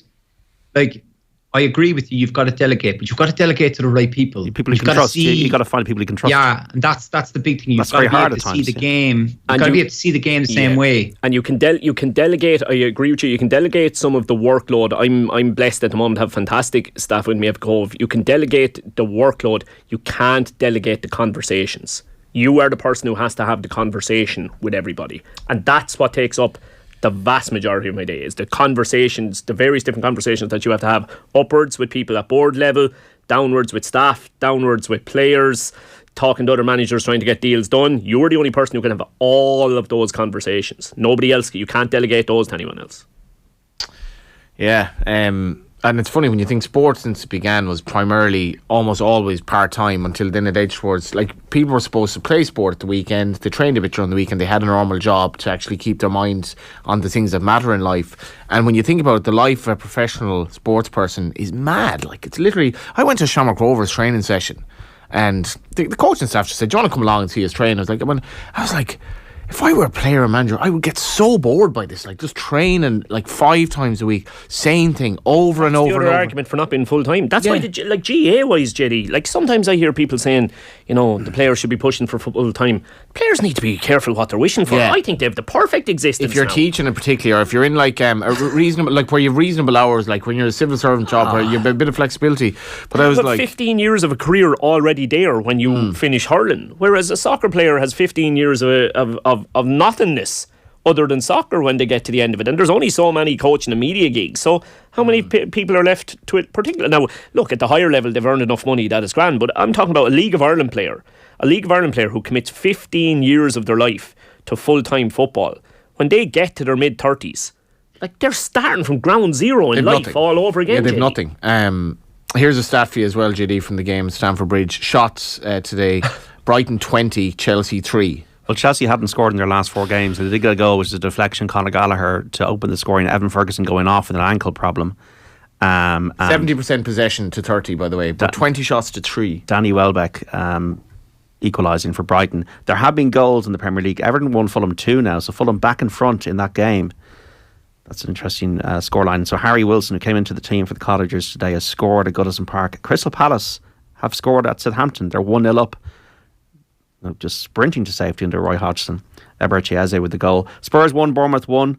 Son and opening the scoring after the early stages of the game. There was 14 minutes, and then Matthias Vigna equalising for Bournemouth. That game kicked off late. They're only early in the second half there. Wolves 1, Brentford 0 with Diego Costa scoring that one.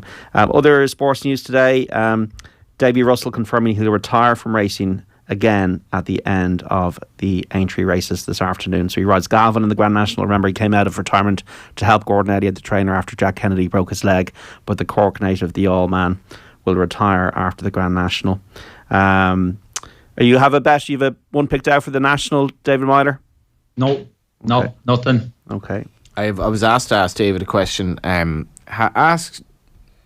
He said, ask Meyler. I was like, you know him that well. That's all right, Johnny. All right, I'm used to it. He's a Cork lad, right? Ask Meyler if he has any of the classic Cork City jerseys, e.g. the Guinness Adidas West Germany one, which I did read about this. This was incredibly popular down the years. So, yeah, do you have any classic Cork City?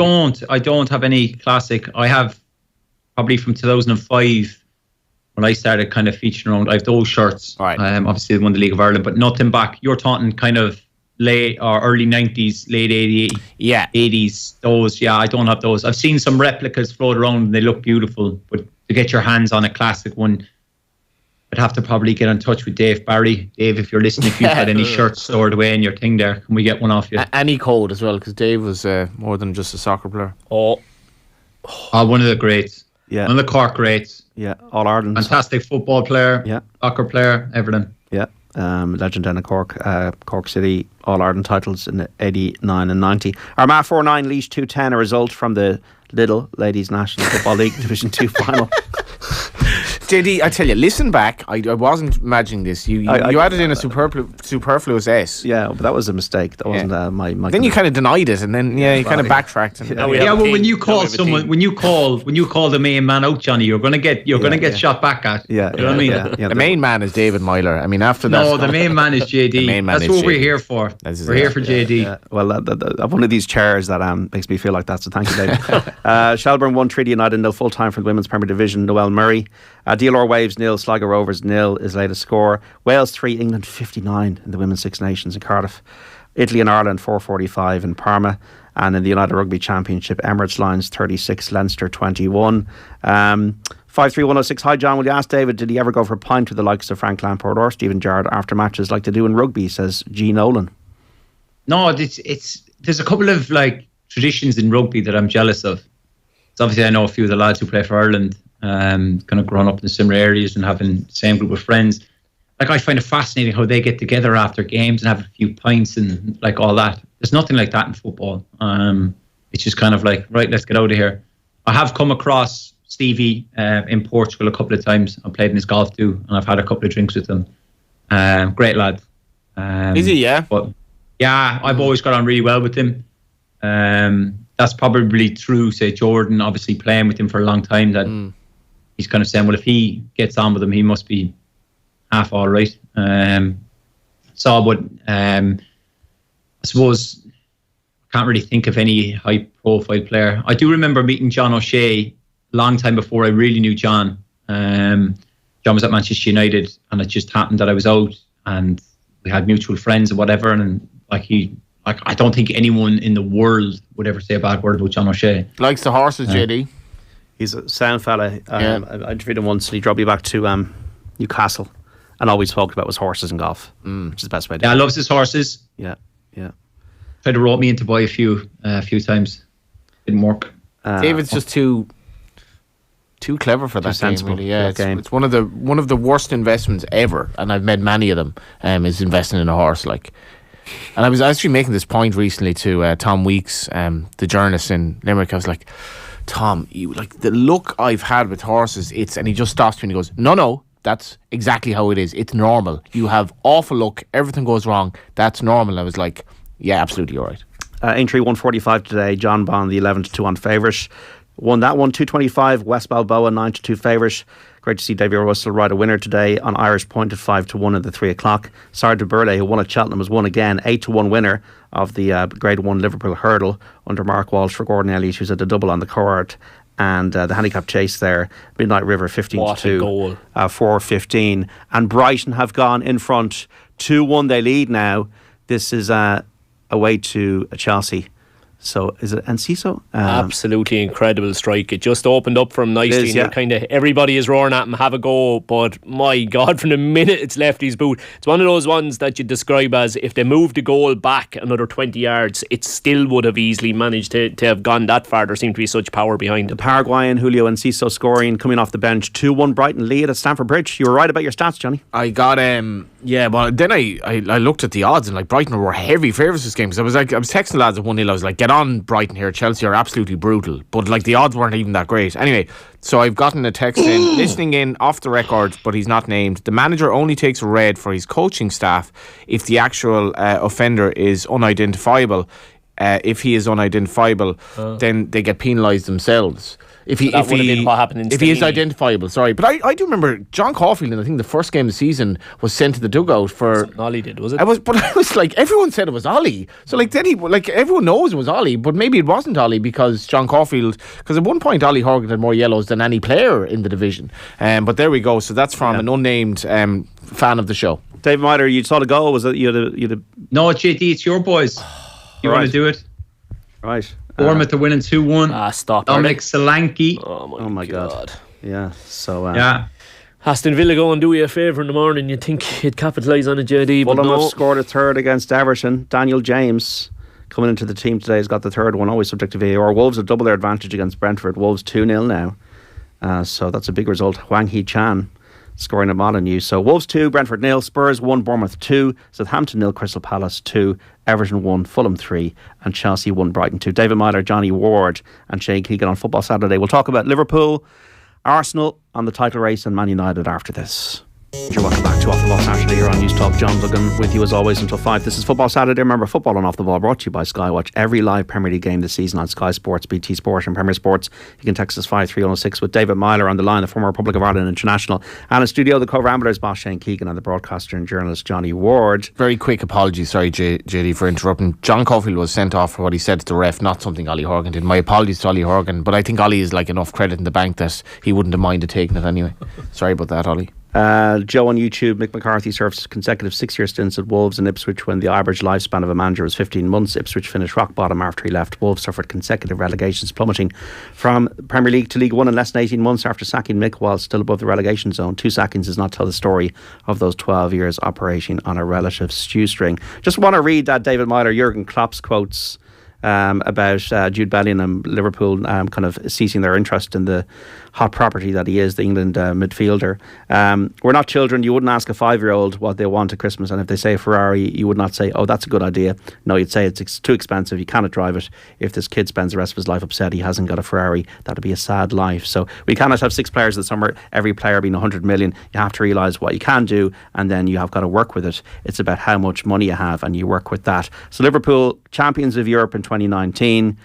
Is it a problem for them in that maybe they'll not be able to compete anymore with the likes of City, Newcastle and the top clubs on the continent? Well, that's why there's been a lot of talk, obviously, of Fenway Sports Group selling up or selling part to try bring in further investment. Jurgen's always worked on a tight enough budget. If you look at like the signing or the selling of Coutinho was the signing then of Alisson and Van Dijk. That's how they've done it. Like I know they recuperated good money for Sadio Mane, which allowed them to bring in Gakpo. It's always been one that Liverpool have never been able to go and spend a couple of 100 million over time. They have spent money, I'm not saying that, but as you said there, the likes of City have spent far more. And I just often wonder, like if Jurgen had, I'm not going to say an unlimited budget, but a similar budget to Pep, would Liverpool be in this situation? I don't think so. But certainly it's almost a case that they're not going to put all their eggs in one basket, and they're going to look to probably sign, say, probably 3-4 players in the summer to try and bolster the squad, because inevitably that squad is aging. They've been incredible players for Liverpool, incredible servants. They've had huge success, but they're all now, early 30s or whatever, and they need kind of vibrant younger group, along with a few experienced players to kind of kick them on. But I do think this blimp of the season, I think Jurgen will pick it up again next season. I don't think he's any less of a manager. He certainly has the capability and the knowledge and the know-how to get this team back again firing. I still think they're capable of putting together a run of results to kind of push for top 4, albeit can they do it? It's looking hugely doubtful, but next season, I definitely think Liverpool will be back and they will be better. Hard for them not to be very frustrated in a way, though, as well. Yeah, I think across all the board, everybody between the manager, the fans, even certain players will be annoyed that they haven't been able to freshen it up. And there is a level of frustration when you do look at the amounts of money other clubs spend. That Liverpool haven't spent the same amount. When Jurgen won the Champions League, you thought that they'd go and invest more money, which they didn't. Even when they won the Premier League, you're looking at, can we then kick on? If you look at, Pep Guardiola's always had that thing. I know the financial situation is different, but Pep has always had that thing where you need to constantly be adapting, and you can't become stale, and you have to bring in fresh faces. And you've seen that time after time. City have done that, and it would be nice if Liverpool could give Jurgen that bit extra money, finding a way to make it happen, that he can bring in those players. Yeah, I think the brain trust is really important as well. The recruitment, the people making the decisions around transfers. Like if you see Alvarez cost 14 million. So when you're looking at the Liverpool-Arsenal game last weekend, David, do you see Arsenal as champions? Do you think City are going to mow them down? What did you feel? Because one of the benefits Arsenal have is they've no European football. West Ham are in Belgium during the week. They go to West Ham tomorrow. We get the game live here on News Talk and Off the Ball. Do you think they're going to do it, Arsenal, or are they just going to fall a bit short? I've said since day one I felt that Manchester City would win the league. And then obviously later on throughout the season, probably coming up to the World Cup, there was obviously big talks, would Arsenal go on and do it? I said Man City will come back. I still feel Man City will come back and win the Premier League. I think Arsenal have been remarkable. Like, their season has been unbelievable, and they'll only continue to get better. The players that Arteta has signed have been a huge impact to the whole group of players in the playing squad. But just, even though I'm sticking to my word and what I said, that I think Man City, but I wouldn't be surprised if Arsenal continued, because as the games are ticking by, Arsenal are still in a strong position. Like, going to Anfield, regardless of being 2-0 up and conceding, it's still a positive result. They've not had much success over the years there.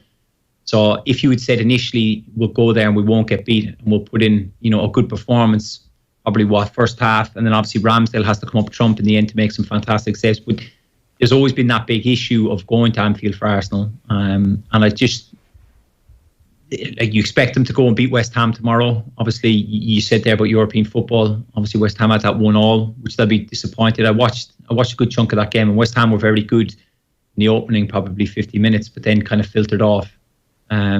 Arsenal will be fresh, and they know that they've got cup finals to go, and that old cliche will come out one game at a time. But they're certainly in the driving seat.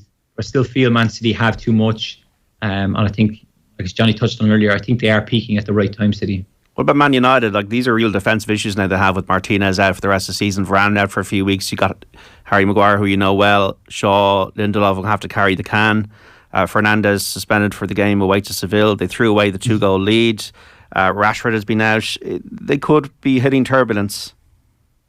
I don't think they could be. I think they are in turbulence. Right. And I think for Harry and Lindelof, I think this is probably a bit dramatic, but I think this is kind of make or break for them. Obviously, we've seen the impact of Martinez. There was a lot of question marks at the start. I think he's had a fantastic season. He's all that talk of him being too short, I think he's ruled that all out. He's been a fantastic signing for United. But I certainly think there will be question marks over the two centre-halves now they're coming in. You're kind of going back to that initial thing under Solskjaer where they were just leaking a lot of goals. I think one of them is going to really put their name forward and kick on and have a good ending for this. I say good ending, but a good period of time here until Varane is back. And then Varane will come back in and he'll replace one of them. And I think whichever one stays in the team has a future at Manchester United, and I think the other one doesn't. And then I think I think the club will look to move him on this summer. So it's a really big period for them. Obviously, when you're in a squad of players and people are playing ahead of you, you're waiting for your chance. And now an opportunity is arising. And Maguire and Lindelof have to prove that they're capable of playing for Manchester United. They're both good players, but you imagine that Ten Hag will be looking to sign another centre half. We got some Premier League scores coming in here. Wolves 2, Brentford 0. Spurs 1, Bournemouth 2. So Bournemouth have taken the lead. This game delayed by 15 minutes, only 67 minutes on the watch. But Dominic Solanke, as David pointed out, has put Bournemouth in front. Just Spurs are the most undeserving team of a Champions League spot ever. Southampton 0, Crystal Palace 2. Eberechi Eze with a second goal. They're going to be safe. Everton 1, Fulham 3. Not a great result for the Toffees today. Chelsea 1, Brighton 2. The game we're watching. Got a nice text in here on 53106. Brought my brother, who's over from San Francisco, to his first League of Ireland game up in Tala last night. Fair to say he was suitably impressed with the talent on the pitch and the atmosphere off the pitch. Disappointing result. We deserved 3 points. Got to see the good and bad side of Berkey. Duffer had shells set up well. The time wasting was frustrating, says Anthony, Rovers fan. # 20 times.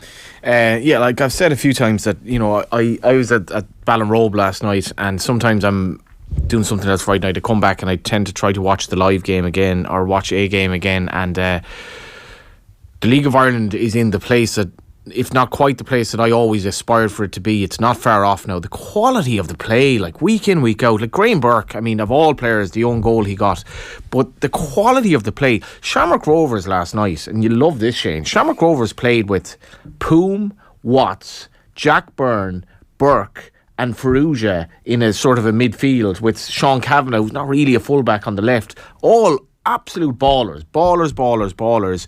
And the best player on the pitch was Jack Moylan, who somehow didn't get man of the match. Jack Moylan, for me, I'm just looking at him and he looks like a foreign footballer, the stuff he does with the ball. And for a lad who clearly needs to score more goals like Neil Ferrugia, but just the whole spectacle, like Tala, 7,000 people there. We'll soon have 10,000 at a League of Ireland game as well, JD. Damien Duff and Joey O'Brien, 2 Premier League stars in their day, on the dugout, and then Stephen Bradley, Stephen McPhail, and these kind of real deep thinkers about the game.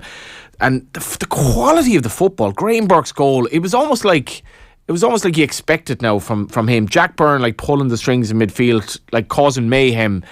But like I just watched that game, and I'm just so proud of where the League of Ireland has gotten from, with very little help from the authorities, no TV deal, no real money in the game apart from what comes in for transfers and in Europe, and it's happened from within. And the standard like it's at the moment, I'm so proud of where it's at. And the texts are in, like, you could have brought anyone. You could have brought Pep Guardiola to that game last night. He would have said there's some really good football played here. It was phenomenal standard, but I'm actually just used to it now. Like, you watch Derry and the football that they're playing, Patrick McElhenney one week, you watch Shamrock Rovers the next week, you watch Shelbourne last night, who are a mid-ranking team, and I just love the standard of football at the moment. The young players that have to stay here because of Brexit, and yeah, I just love it. It was played on a good pitch, great surface, and Jack Moylan, Shane.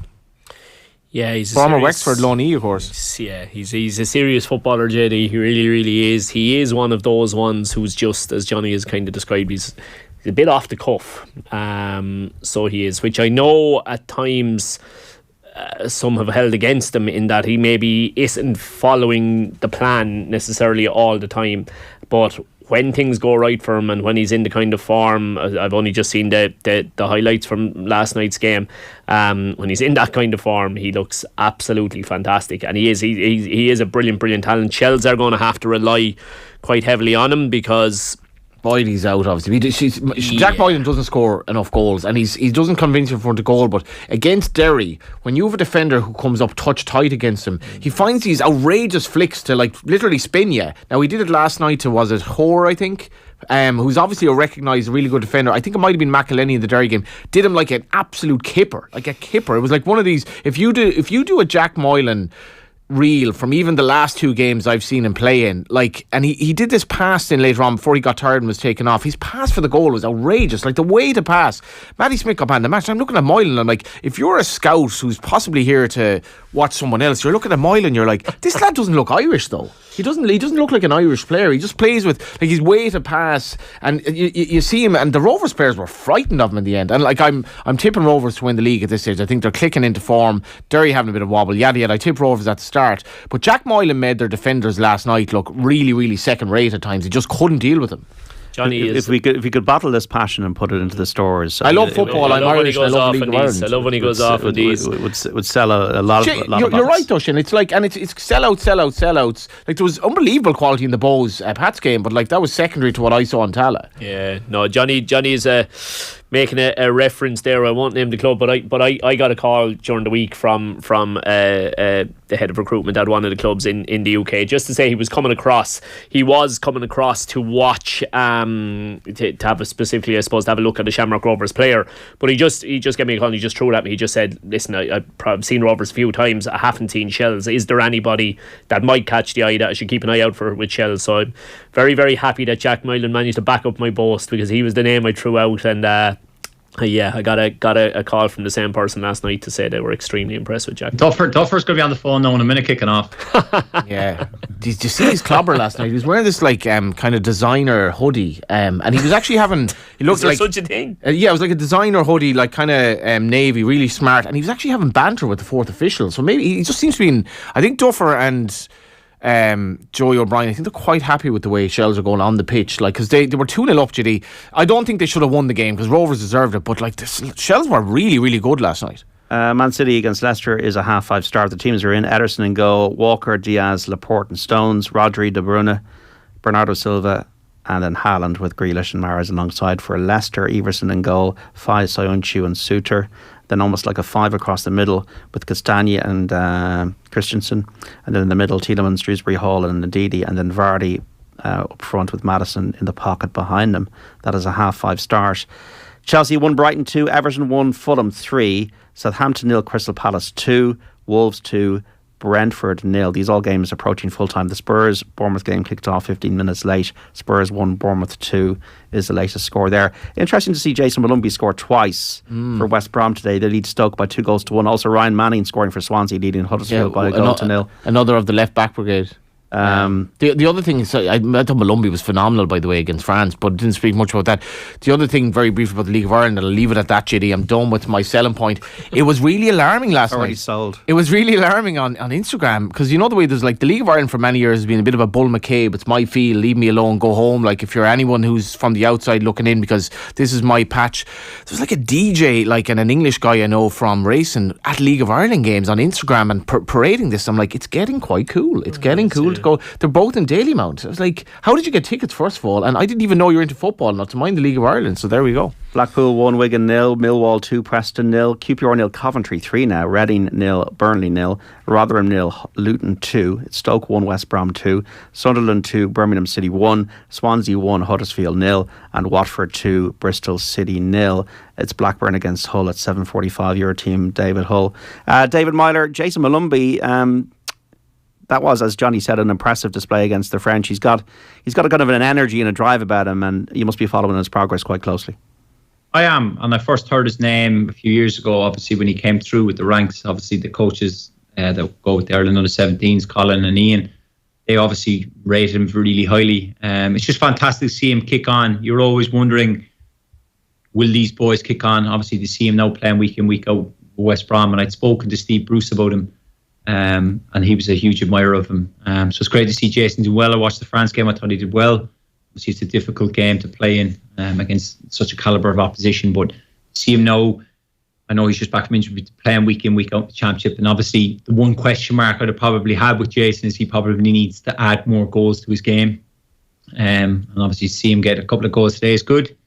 So it's obviously exciting for Ireland, and long may it continue. I'll tell you one thing about Jason Lumby. He does not appeal to me as the type of player who would spend like the last 10 minutes wondering if he'd get the jersey of his opponent. Oh, that's a low blow, Johnny Ward. Is he, Meyler? I have no idea, Johnny, but I never spent the last 10 minutes wondering if I get the shirt either. It was 90, wasn't it? It was 90. No. I earmarked my player a week when the previous game was over, and then we played, and then it was all business. That was what you call it. Never, like, people used to say that to me because I support Liverpool. Like, my record against Liverpool is actually really impressive. Like, what is it? But it never. I think I've played Liverpool 5 times, won 3, lost 2. You scored goals. You scored goals. Wow. You scored a winner against Liverpool, didn't you, David? It did. Well, it could be classed. We were 1-1. I scored to make it 2-1, and then there was an own goal to make it 3-1. How do you want to shape it? Yeah. What I'm wondering, David, what I'm wondering after your Zlatan story is, I'm wondering, is there an equivalent of OTB in Sweden where the presenter is asking Zlatan about his jersey collection, and he says, well, I tell you a story now about the day I got my jersey off of David Meyler and he signed it for me. Yeah, great stuff. It'll be like one of those, I don't know, mysterious shows. It's like Football Saturday. Yeah. Awkward Johnny 1 on YouTube, not Johnny Ward. Which Ancelotti autobiography is Shane referring to? It's called Quiet Leadership, and it's absolutely superb. I've learned more lessons from that book. You don't have to be a football person even to. Look, it probably helps, all right, yeah. But, and specifically if you have any interest in coaching or management, because he finishes each chapter with like literally his, here are your 4 lessons that you need to have learned from this chapter, which makes it very, very easy to pick things up for people like me. But yes, a brilliant book. Leinster are unbelievable. They've come from behind to beat the Emirates Lions 38-36. What was that, like their third team today or something? Well, I don't know that. Yeah. I saw the guys from Leinster in the airport the other day. It's marvellous. Wow, That's very impressive. out of nowhere. Channeling his inner Zlatan. I do it. Me and the lads do it all the time. Obviously, a lot of my buddies are big Munster lads. There's like the Some of guys your- from Leinster. You know, Some of his Johnny. Munster playing mates take the piss out of That is themselves. a disgraceful stereotype of Leinster. It's true, by the way. John, we're going to the Hino tent next week. Out to the RDS. Watch Johnny and the boys. Unbelievable. I did not see that coming. All jokes aside, though, they're incredible. Then You could do the voiceover for us, Carly Kelly, couldn't you? Yeah, well. no, but there's a couple of those gags up here, you know, where you hear them on little snippets you see it on social media, mainly on Twitter, but it's just fellas taking the mick, obviously. I know you like it. And yet none of them actually do justice to the real thing itself, David, huh? Deadly. We will have Leinster commentary here in 2 weeks' time instead of Football Saturday. So that'll be the come on, JD. Oh, come on. Wales 3, England 59 in the TikTok Women's Six Nations in Cardiff. Italy 0, Ireland 0 in Parma is the latest score from the Women's Six Nations. The Women's Premier Division of the SSE Electricity League, Shelburne 1, Treaty United 0, Talca Park full time. Noel Murray with the goal. And Dealor Waves 1, Sligo Rovers 0 is a half-time score from the UCD Bowl. Armagh beat Laois 4-9 to 2-10 at Croke Park in the Little Ladies National Football League Division 2 final. The Grand National is underway at 5:15. 27 of the 40 horses Irish trained. Cobh Rambler, about 9-10 to 1 shot. Like, there's about 4 favourites here. Cobh Rambler, Delta Work, Garda Manil, and Ain't That a Shame. Mr. Incredible then about 12 to 1 with Lemilos. Any second now 16s. The Big Dog 16, 18 to 1. Noble Gates last year's winner 18 to 1, 22 to 1 bar. David Meyler, thanks so much. We'll let you out with the accent. I know you're only joking. We'll see you. I know, JD. Deadly. Johnny and Shane, thank you. That was a phenomenal couple of minutes, sir. We got to leave it there, folks. Don't forget Off the Ball back tomorrow 1 to 7 here on News Talk. Will O'Callaghan in the chair tomorrow. We'll showcase 2 live and exclusive Premier League commentary games for you. First up, Stephen Doyle and Brian Kerr will describe the game between West Ham and the leaders Arsenal. Then Nathan Murphy and Kenny Cunningham will provide the call on the game between Nottingham Forest and Manchester United. We'll also have reports and reaction from the GA Football Championship match involving Tyrone and Monaghan. Be sure to tune in tomorrow. If you missed any of OTB Football Saturday with David Meyler, Shane Keegan and Johnny Ward, or our conversations around GA with Eamon McGee and Sarah Donovan, you can find the podcasts on the Off the Ball section of the Go Loud Network, or be sure to listen back wherever you get your pods. Thanks so much for listening across your radio here across the country on News Talk today. We'll just go through the Premier League scores just to finish.